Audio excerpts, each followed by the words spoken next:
मालवा एक ऐसा नाम जो कभी बहुतायत और समृद्धि का प्रतीक हुआ करता था, लेकिन आज ये एक संघर्ष की कहानी बन चुका है। तो चलिए प्रभाष जोशी के नजरिए से समझने की कोशिश करते हैं कि कैसे ये खूबसूरत धरती खाओ उजाड़ू सभ्यता की चपेट में आ गई है। अब देखिए, मालवा की कहानी ना असल में दो अलग अलग कहानियों का संगम है। एक कहानी उस मालवा की है जो हमारी यादों में है, और दूसरी उस मालवा की जो आज की कड़वी हकीकत है। कभी एक कहावत मशहूर थी, मालव धरती गहन गंभीर, डग डग रोटी पग पग नीर। मतलब सोचिए, हर कदम पर रोटी और पानी। लेकिन आज हालत ये है कि वही मालवा पानी की एक एक बूंद के लिए तरस रहा है।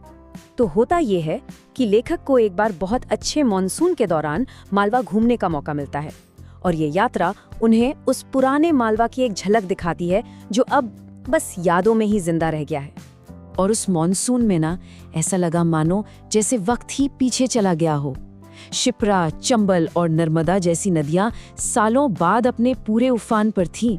एक पल के लिए ऐसा लगा जैसे मालवा फिर से मालवा बन गया हो। और इस नज़ारे ने ना लोगों को एक अजीब सा सुकून दिया। ये बस एक याद थी, एक एहसास था कि इस धरती में आज भी कितनी जान बाकी है।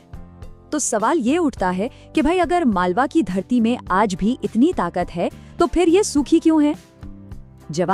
जवाब छिपा है हमारे पुरखों के उस ज्ञान में जिसे हम खैर भूल चुके हैं। हमारे जो पूर्वज थे, जैसे राजा विक्रमादित्य और भोज, वो ये बात अच्छी तरह जानते थे कि पानी को कैसे सहेजना है। उन्होंने तालाब और बावड़ियां बनवाई ताकि बारिश का पानी धरती के अंदर समा सके और साल भर काम आता रहे। तो फर्क देखिए कितना साफ है। एक तरफ हमारे पुरखे थे जो पानी को बचाते थे, उसे धरती में वापस भेजते थे, और दूसरी तरफ हम हैं जो तालाबों को गाद से भरने देते हैं और जमीन का सीना चीरकर पानी निकालते जा रहे हैं। और सबसे दुख की बात तो ये है कि हमारे आज के इंजीनियर ये मानते हैं कि असली ज्ञान तो भाई पश्चिम से आया है। वो उस हजारों साल पुरानी समझ को नकार देते हैं जिसने मालवा को सदियों तक जिंदा रखा था। तो लेखक इस नई सोच को, इस नए तरीके को एक नाम देते हैं, खाओ उजाड़ू सभ्यता। और ये सिर्फ एक गलती नहीं है, ये एक पूरी की पूरी बीमारी है जो हमारे समाज में फैल चुकी है।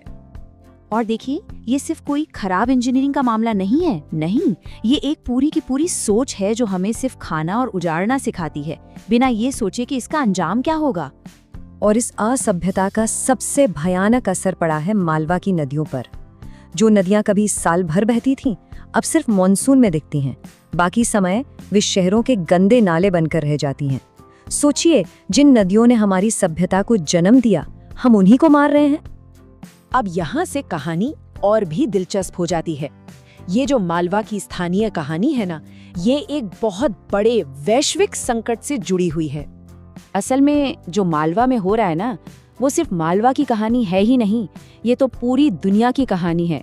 ये उसी खाओ उजाड़ू सोच का नतीजा है जिसने पूरी धरती को बीमार कर दिया है।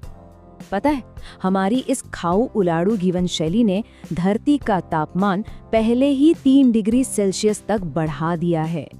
ये कोई छोटा मोटा आंकड़ा नहीं है, ये एक बहुत बड़ी चेतावनी है। और इसका असर तो हम सब अपनी आंखों से देख ही रहे हैं। समुद्र गर्म हो रहे हैं, ध्रुवों पर बर्फ पिघल रही है, और मौसम का तो पूरा का पूरा चक्कर ही बिगड़ गया है। कहीं बाढ़ आ रही है तो कहीं भयंकर गर्मी पड़ रही है। ये सब एक दूसरे से जुड़ा हुआ है। अब इस संकट के लिए सबसे ज्यादा जिम्मेदार कौन है? अमेरिका और यूरोप जैसे विकसित देश। और चिंता की बात तो ये है कि अमेरिका ने तो साफ साफ कह दिया है कि वो अपनी इस खाओ उजाड़ू जीवन शैली से कोई समझौता नहीं करने वाला। तो ये सब देखकर हम वापस मालवा पहुंच जाते हैं और एक बहुत ही बुनियादी सवाल पर आकर अटक जाते हैं। क्या यही है हमारी तरक्की?